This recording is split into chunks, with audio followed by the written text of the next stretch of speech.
Barang siapa menang, yang kita mau bicarakan soal ini.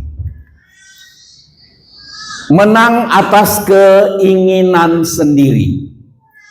Kita kan tidak terlalu mudah ya untuk kalahkan keinginan diri sendiri. Kadang-kadang kita sudah ingin, kemudian orang lain tambah mengajak kita, kemudian kita cocokkan, kayaknya ini contoh saja. Kita mau ibadah, tetapi ada satu acara yang kita suka. Kita suka untuk lakukan.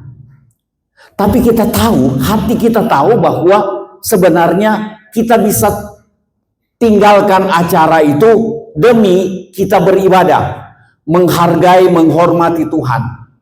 Tetapi ketika ada orang ngajak, ayo sekali-sekali. Minggu depan kan masih ada ibadah. Nah kita sulit, kita rasa, wah kita bikin keputusan, ikuti saja. Kita kalah. Kita jadi orang yang kalah. Ada kalanya begini, orang bilang, sudahlah sabar saja, gak usah kamu simpan kebencian, gak usah kamu balas marah, karena tadi kamu lihat wajahnya ndak enak, wajahnya sinis, omongannya sinis, kemudian kita rasanya saya harus balas. Ada orang bilang enggak usah balas, tapi kita maksa. Apalagi ada orang bilang begini, betul, sudah keterlaluan, sekali-sekali hajar biar kapok. Woi, tambah kita. Nah, kita berhadapan dengan keadaan itu. Syukur-syukur kalau sesama anggota gereja saling meredam. Jangan sesama anggota gereja saling, ayo, saya dukung. Itu sudah keterlaluan. Sekali-sekali berlanjut berkali-kali. Jadilah kita orang-orang yang kalah terhadap keinginan diri sendiri, keinginan yang salah. Ini yang berbahaya. Ketika kita kalah, nama kita bisa dihapus. Gawat ya. Menang atas keinginan sendiri dan tunduk pada kehendak Tuhan. Itu barang siapa menang. Menang atas godaan untuk melanggar firman Tuhan, melanggar perintah Tuhan. Banyak kali kita begitu, kita kalah. Kita sudah tahu perintah Tuhan, tetapi kita tergoda untuk melanggar. Ada hal yang kita sudah tahu berdosa. Ada yang kita sudah tahu berdosa, dari anggota gereja sampai pendeta. Dia sudah tahu nyolek yang bukan muhrimnya, bukan pasangannya. Dia sudah tahu kalau berbuat sesuatu itu sudah salah. Tapi hendak mampu menang atas keinginan. Uang haram, keuntungan haram, itu menggoda sekali toh. Kalau kita terima, kita jalani dan kita dapat untung, tapi keuntungan haram. Itu sebabnya masih banyak orang Kristen, orang beragama, setia doa dari pagi sampai sore, dari hari ke hari, dari anggota gereja sampai toko, sampai pendeta, sampai tokoh agama, banyak kali berani korupsi. Kalau di negara ini korupsi namanya. Kalau di dalam gereja tidak ada istilah korupsi. Penyimpangan keuangan, berani. Banyak yang sudah ketahuan pakai uang organisasi gereja dengan cara yang salah. Tapi tenang-tenang saja. Itu orang-orang kalah, tetapi masih tampil seperti orang kudus. Ini yang mengerikan buat keadaan kita gereja Tuhan di hari-hari ini. Itu sebabnya Tuhan peringatkan, menang, barang siapa menang. Ini peringatan yang kita baca di Wahyu 3 ayat 5 dan 6. Barang siapa menang, aku tidak akan menghapus namanya dari kitab kehidupan. berarti ada terancam nama kita dihapus. Yang masuk ke dalam surga cuma orang yang namanya masih tetap tercatat di kitab kehidupan. Jadi jangan sampai kita tiba-tiba Tuhan panggil kita pulang, ada pengumuman, telah dipanggil oleh Bapa di sorga. Dipanggil maksudnya diberhentikan hidupnya. Ada pakai istilah telah pulang ke rumah Bapa.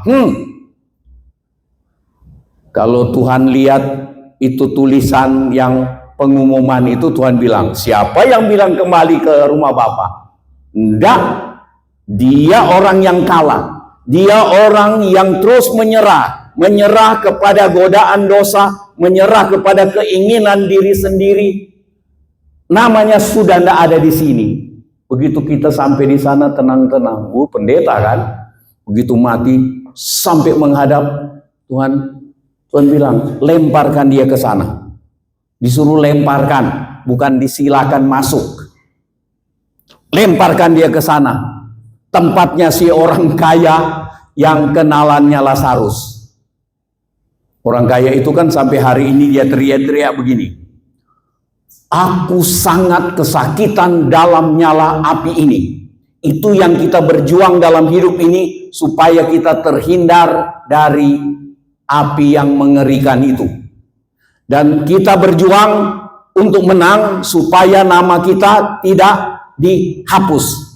Itu yang kita pikirkan pagi hari ini. Nah, menang terhadap atas godaan untuk melanggar firman Tuhan, perintah Tuhan. Kita lihat ada contoh orang yang kalah dulu. Yudas, kita ambil contoh Yudas untuk orang yang kalah. Dia kalah, dia tidak menang. Tuhan mau kita menang. Nah, kita lihat ini peristiwa Yudas.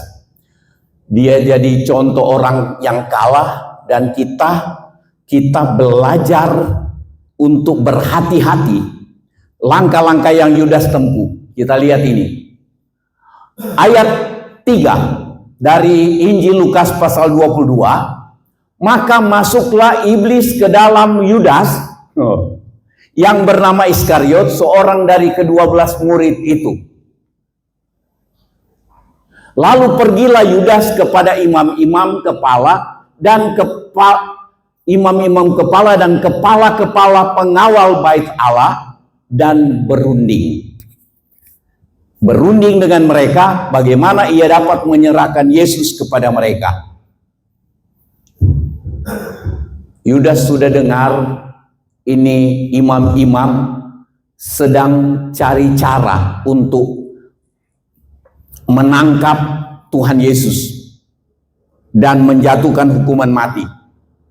Karena firman Tuhan bilang karena mereka iri hati. Tapi kita lihat yang ini pertama, orang yang kalah. Supaya kita belajar dari keadaan ini, sehingga kita menghindar dari cara yang ditempuh Yudas, sehingga dia jadi orang yang kalah, bukan orang menang. Pertama di ayat ketiga, masuklah iblis ke dalam Yudas. Firman Tuhan bilang begini, jangan beri kesempatan kepada iblis. Kita ingat 1 Petrus 5 dikatakan, berjaga-jagalah karena iblis itu seperti singa yang mengaum berjalan keliling. Dia jalan keliling, bukan lagi wisata. Tapi iblis jalan keliling untuk cari kesempatan saudara dan saya lengah, dia sambar kita. Yudas buka kesempatan, saudara. Kalau firman Tuhan bilang begini, katanya jangan sampai amarahmu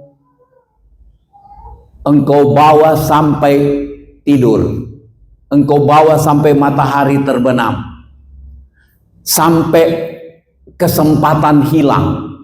Jangan sampai engkau menyimpan amarah itu. Nah, kalau kita terus Tuhan mengertilah, saya sudah terlalu disakiti. Jadi saya mau simpan amarah saya mau simpan kebencian saya.